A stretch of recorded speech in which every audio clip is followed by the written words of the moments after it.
నమస్కారం అందరికీ నమస్కారం. విద్యార్థులు నిరుద్యోగ యువతపై ఈ కూటమి ప్రభుత్వం నిర్లక్ష్య వైఖరి వహిస్తూ ఉంది.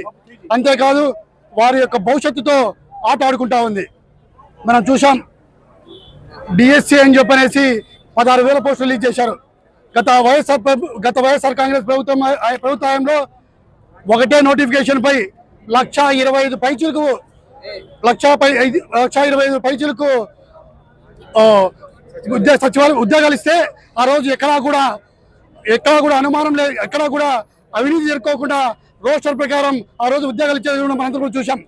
ఈ ప్రభుత్వం వచ్చి ఈ కుటుంబ ప్రభుత్వంలో కేవలం 16,000 ఉద్యోగాలకు మాత్రమే ఈరోజు ఎక్కడ లేని అవినీతి జరుగుతూ ఉంది. ఈరోజు మనం చూస్తే ఈ కుటుంబ ప్రభుత్వంలో ఎవరైతే వారి యొక్క అనుసంధికులు ఉన్నారో వారికి మాత్రమే ఉద్యోగాలు ఇచ్చే పరిస్థితి మనం చూసాం. గతంలో పాతకాలంలో మన నాన్నల కాలంలో తాతల కాలంలో ఆ రోజు ఉద్యోగాలు రావాలంటేనే ఉద్యోగాలు భంగపై ఇచ్చేవారు. మరి తర్వాత చూసాం ఉద్యోగాలు రావాలంటే కాంపిటీషన్ వచ్చింది. ఆ కాంపిటీషన్లో ఎవరైతే మెరిట్ ఉన్నారో వాళ్ళకి ఇచ్చేవారు. ఈరోజు అవన్నీ కూడా పోయాయి. ఈరోజు మళ్ళీ కూడా డబ్బులు ఇస్తే చాలు ఉద్యోగం వచ్చే పరిస్థితి ఉంది. మరనే మా మిత్రుడు అతను అంటా ఉన్నాడు, బాగా చదువుకుంటే మంచి ఉద్యోగం వస్తుందంటే ఈరోజు చదువు డబ్బులు పెట్టే బదులు ఆ డబ్బుల్ని ఉద్యోగాన్ని పెడితే ఉద్యోగం వస్తుంది కదా అనే పరిస్థితి ఈరోజు కనిపిస్తూ ఉంది. మనం చూసాం ఏదైతే ఈ ప్రభుత్వం వచ్చిన వెంటనే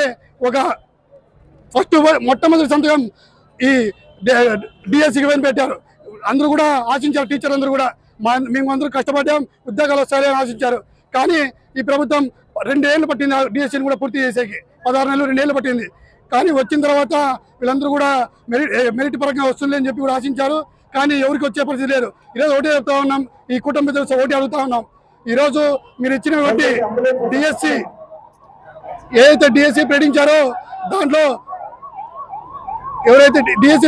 దాంట్లో అత్యంత రహస్యంగా కానీ క్వశ్చన్ పేపర్ రాయాల్సిన పరిస్థితి. దాంట్లో మీరు ఏ విధంగా అవుట్ సోర్సింగ్ వాళ్ళు ఇన్వాల్వ్ చేశారని చెప్పి అడుగుతా ఉన్నాం.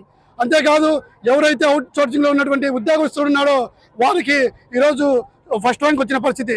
కానీ ఆ ఫస్ట్ ర్యాంక్ వచ్చిన వ్యక్తిని ఎందుకు మీరు సర్టిఫికేట్స్ వెరిఫికేషన్ పిలిచలేదు అని చెప్పి వైఎస్ఆర్ కాంగ్రెస్ పార్టీ తరఫున అడుగుతూ ఉన్నాం. అంతేకాదు ఎవరైతే క్రీడల పరంగా డిగ్రీ క్వాలిఫికేషన్ లేనప్పటికీ కూడా ఎవరైతే క్రీడల పరంగా షాప్లో సర్టిఫికేట్స్ వచ్చాయో 425 పోస్టులు ఈరోజు అవినీతి జరిగిందని చెప్పి కూడా మేము ఆధారాలతో సహా బయటకు తీసుకొచ్చాం. మనం చూసాం జగన్మోహన్ రెడ్డి గారు ప్రెస్ మీట్ పెట్టి విత్ వీడియోస్తో సహా ఆధారాలు తీసుకుని పెడితే ఈరోజు ఈ కుటుంబ ప్రభుత్వం దాన్ని ఏ విధంగా మేము చేసాము, పారిశ్రామికంగా చేశామని చెప్పుకోకుండా ఈరోజు వ్యక్తిగతంగా దోషులు దాడులతో ఈరోజు సమాధానం చెప్తా ఉన్నారు. ఎవరైతే వారు ఉన్నటువంటి ఎల్లో మీడియా ఉందో వారిలో దీన్ని డైవర్ట్ చేసే విధంగా మీడియాలో కూడా ప్రశ్నించే సమస్యలు తీసుకొని వస్తూ ఉన్నారు. మేము మొదట చెప్తా ఉన్నాం, మీరు ఎక్కడా కూడా అవినీతి లేదని చెప్పి మీ అభిప్రాయం ఉంటే మీరు ఎందుకు సిబిఐ ఎంక్వైరీ లేదని చెప్పి అడుగుతా ఉన్నాం. మీరు వెంటనే సిబిఐ ఎంక్వైరీ చేయాలని చెప్పనేసి మేమందరూ కూడా డిమాండ్ చేస్తూ ఉన్నాం. ఒకటే చెప్తా ఉన్నాం, నారా లోకేష్ గారికి మీరు వెంటనే రాజీనామా చేయాలి. రాజీనామా చేసిన తర్వాత మీరు చేతనైతే ఇది హైకోర్టు జడ్జితో కానీ సిబిఐ ఎంక్వైరీ చేసి ఇది వాస్తవం కాదు, వీళ్ళు చెప్పిండేది మేము చెప్పిండేది వాస్తవం అని చెప్పి నిరూపించండి. అంతేగా ఏదైతే ఫీజు రియంబర్స్మెంట్ ఉందో ఇప్పటి వరకు 2 ఏళ్ళైనా కూడా అరకొరగా ఇచ్చారే తప్ప పూర్తి రియంబర్స్మెంట్ ఇవ్వలే. వెంటనే రియంబర్స్మెంట్ ఏదైతే ఉందో ఆ పూర్తిగా చెల్లించాలని చెప్పనేసి మేమందరం కూడా డిమాండ్ చేస్తూ ఉన్నాం. ఇంకోటి చెప్తా ఉన్నాం, ఏదైతే నిన్నటి రోజున ఒక ప్రైవేట్ స్కూల్లో చూస్తే ఈరోజు 2023-24 సంవత్సరానికి ఆ రోజు 40 లక్షల పైసలకు ఆ రోజు విద్యార్థులు స్కూల్లో చదివేవారు. కానీ ఇప్పుడు చూస్తా ఉంటే 34 లక్షలు 2025-26 గాను 34 లక్షల మంది మాత్రమే విద్యార్థులు స్కూల్లో చదువుతా ఉన్నారు. ఈరోజు స్కూల్ పర్సెంటేజ్ చూస్తే 60 కనీసం 6 లక్షల వరకు ఈరోజు విద్యార్థులు ప్రభుత్వ స్కూల్ని మానేసే పరిస్థితి ఉంది. అదే ప్రైవేట్ స్కూల్ చూస్తూ ఉంటే ఏదైతే ప్రైవేట్ స్కూల్ చూస్తూ ఉంటే 45 లక్షల పైచలకు ప్రైవేట్ విద్యార్థులు దాంట్లో చదువుతూ ఉంటే ఈరోజు మళ్ళీ 3 లక్షలు పెరిగి ఈరోజు 48 లక్షల మంది విద్యార్థులు చదువుతూ ఉన్నారు. ఈరోజు చాలా గొప్పగా చెప్తా ఉన్నారు, మేము తల్లికి వందనం ఇచ్చామని చెప్పనేసి ఎవరైతే కుటుంబ ప్రభుత్వం నాయకులు. మేము ఒకటే చెప్తా ఉన్నాం, ఏదైతే కూటమి ప్రభుత్వం మీరు చెప్పుకుంటా ఉన్నారో దానికి ఆద్య పురుషుడు ఎవరైతే రూపకర్తున్నారో అది వైఎస్ జగన్మోహన్ రెడ్డి అని చెప్పి మీరు ఒకసారి గమనించాలని ప్రతి ఒక్కరు కూడా వినవిస్తా ఉన్నాం. అమ్మ ఒడి అనే కార్యక్రమం ద్వారా ఎవరైతే పేద విద్యార్థులు ఉన్నారో వాళ్ళందరూ స్కూల్ పోని పరిస్థితిలో ఆ రోజు అమ్మ ఒడి అనే కార్యక్రమం తీసుకొచ్చి ప్రతి ఒక్క విద్యార్థి కూడా స్కూల్కి రావాలని దృఢ సంకల్పంతో ఆనాడు వైఎస్ జగన్మోహన్ రెడ్డి గారు అమ్మ ఒడి అని చెప్పి కార్యక్రమం తీసుకొని వస్తే ఈ రోజు మీరు అది ఒక పథకాన్ని ఇచ్చి గొప్పలు చెప్పుకుంటా ఉన్నారు. అందులో కూడా 27 లక్షల మంది విద్యార్థులు ఉంటే కేవలం 65 లక్షలు 66 లక్షలు ఇచ్చి ఈ రోజు 22 లక్షల మందికి ఈ రోజు మీరు వెన్నుపోటు పొడిచారు అని చెప్పి తెలియజేస్తా ఉన్నాం. మీరు చెప్పారు ఎలక్షన్ల ముందర ప్రతి ఒక్కరికి కూడా ప్రతి ఏటా కూడా జాబ్ క్యాలెండర్ పెట్టిస్తాం, ప్రతి ఒక్క నిరుద్యోగ కూడా ప్రతి ఏటా కూడా 5 లక్షల ఉద్యోగాలు 5 ఏళ్లలో కూడా 25 లక్షల ఉద్యోగాలు ఇస్తామని చెప్పన్నారు. కానీ ఇవ్వలేకపోతే ప్రతి ఒక్కరికి కూడా నిరుద్యోగ వృత్తి ఇస్తామని చెప్పన్నారు. కానీ ఈరోజు ఆ పరిస్థితి లేదు. ఉద్యోగాలు ఇచ్చినప్పుడు దేవుడు ఎరుగు, కానీ ఏ ఒక్క వ్యక్తి కూడా నిరుద్యోగ వృత్తి ఇచ్చిన పరిస్థితి లేదు. ఇప్పుడు 25 నెలలు కాల్సా ఉంది. ప్రతి ఒక్క నిరుద్యోగ కూడా 75,000 రూపాయలు మీరు బాకీ ఉన్నారు, వెంటనే చెల్లించాలి అని చెప్పి కుటుంబ ప్రభుత్వాన్ని హెచ్చరిస్తా ఉన్నాం. అంతేకాదు డిఎస్సి అక్రమాలపైన మీరు ఏదైతే నిర్ణయం తీసుకున్నారో మేము ఒకటి అడుగుతున్నాం. ఏదైతే మీరు నారా లోకేష్ గారు చెప్తా ఉన్నాం, మీరు వెంటనే రాజీనామా చేయకపోతే యువత సత్తా ఏందో చూపిస్తాం. మననే చూశారు, దేశవ్యాప్తంగా ప్రజలందరూ కూడా గమనించారు ఏ విధంగా నీట్లో దాంట్లో పేపర్ లీకేజ్ అయితే దేశంలోనే యువతంతా ఎలా విధంగా బయటకు వచ్చారో ఆ విధంగా కూడా రాష్ట్ర వ్యాప్తంగా దేశవ్యాప్తంగా బయటకు వస్తాం.